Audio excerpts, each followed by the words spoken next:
Welcome back to the channel. So second blog ಬಂದು Fortis hospital ಇದು continue ಮಾಡೋಣ. ಇದು Suma dot Chummi channel. So ನಾನು ಮಾಡ್ತಾ ಇದ್ದೀನಿ ಸೆಕೆಂಡ್ ಕಂಟಿನ್ಯೂಷನ್ ಬ್ಲಾಗ್. ಬನ್ನಿ ಎಂಟ್ರಾಗೋಣ ಒಳಗಡೆ. ಸೊ ಹಾಸ್ಪಿಟಲ್ ಓವರ್ ವ್ಯೂ ನಾನು ಆದಷ್ಟು ತೋರಿಸ್ತಾ ಇದ್ದೀನಿ. ಸೊ ನೋಡೋಣ ಬನ್ನಿ. ಸೊ ನೋಡಿ, ನಾನು ಸೆಲ್ಫ್ ಕ್ಯಾಮ್ರಾ ಜೊತೆ ಬ್ಯಾಕ್ ಸೈಡ್ ಆ ವ್ಯೂ ಎಲ್ಲ ಕ್ಯಾಪ್ಚರ್ ಮಾಡ್ತಾ ಇದ್ದೀನಿ. ಸೊ ನೋಡಿ, ಸೊ ನಾನು ಎಂಟರ್ ಆಗ್ತಾ ಇದ್ದೀನಿ. ಸೊ ಆಫ್ಟರ್ ದಟ್ ಕನ್ಸಲ್ಟೇಷನ್ ನಾನು ಕ್ಯಾಪ್ಚರ್ ಮಾಡೋಕ್ಕಾಗಲ್ಲ. ಸೊ ಕನ್ಸಲ್ಟೇಷನ್ ಸೊ ಮುಗ್ದಾದ್ಮೇಲೆ ಸೊ ಹೊರ್ಗಡೆ ಬರ್ತಾ ಇದ್ದೀನಿ. ಸೊ ನಂಗೆ ಸ್ವಲ್ಪ ಕನ್ಫ್ಯೂಷನ್ ಆಗ್ತಾ ಇತ್ತು. ಸೊ ನೆಕ್ಸ್ಟ್ ಏನು ಅಂತ. ಸೊ ಇಯರ್ಫೋನ್ ಜೊತೆ ಸೊ ಕವರೇಜು ಮಾಡ್ತಾ ಇದ್ನಲ್ವ ಪ್ಲೇಸಸ್ ವೀಡಿಯೋನ. So one for all.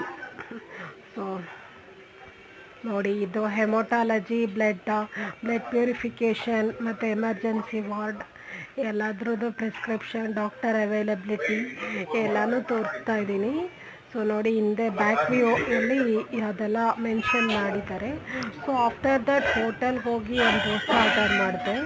So ಸ್ವಲ್ಪ ಅನ್ಕಂಫರ್ಟ್ ಝೋನ್ ಅನಿಸ್ತಾ ಇತ್ತು. So it is a very near to evening. So ಬೇಗ ತಿಂದು ಹೋಗೋಣ ಅಂತಲೇ ಅಂದ್ಕೊಂಡಿದ್ದೆ. ಆಫ್ಟರ್ ದಟ್ ದೋಸೆ ಆರ್ಡರ್ ಮಾಡಿ ದೋಸೆ ತಿಂತಾ ಇದ್ದೀನಿ. ಸೊ ನೋಡ್ಬೋದು. ಸೊ ನಾನು ಎಷ್ಟೊತ್ತಿಗೆ ಮನೆಗೆ ಹೋಗ್ತೀನಿ ಅಂತ ಸೊ ಯೋಚನೆ ಮಾಡ್ತಾಯಿದ್ದೆ. ಸೊ ನನ್ನ ಮಗಳು ಅಮ್ಮ ಒಂದು ಕಪ್ ಕೇಕ್ ಅಥವಾ ಕೇಕ್ ಏನಾದರೂ ತೊಗೊಬಾರಮ್ಮ, ನಾನು ಅವಳು ಬಂದಿಲ್ಲ ಅಂತ ನನಗೆ ಏನಾದರೂ ತೊಗೊಬಾ ಅಂತ ಇದ್ದರು. ಸೊ ನಾನು ಹೋದೆ ಐಸ್ ಕ್ರೀಮ್ ತೊಗೊಳಕ್ಕೆ.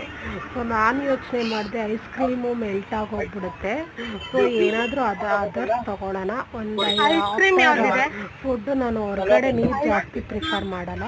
ಸೊ ಸ್ವೀಟ್ನೆಸ್ ಇನ್ಕ್ರೀಸ್ ಮಾಡೋಕ್ಕೆ ನಾನು ಟಂಗ್ ಒಳಗಡೆ ಐಸ್ ಕ್ರೀಮ್ ತೊಗೊಂಡೆ. ಸೊ ಐಸ್ ಕ್ರೀಮ್ ತೊಗೊಂಡೆ. ಸೊ ಅಲ್ಲೊಂದು ಕವರೇಜ್ ಮಾಡಿದ್ದೀನಿ. ಸೊ ಇದಾಗಿತ್ತು ನನ್ನ second blog. Next blog continue ಮಾಡ್ತಾ ಇದ್ದೀನಿ. ಸೊ ಅಪ್ಡೇಟ್ಸ್ಗೋಸ್ಕರ ನೋಡ್ತಾ ಇರಿ Suma dot Chummi channel. So meet ಆಗೋಣ ಥರ್ಡ್ ಬ್ಲಾಗಲ್ಲಿ.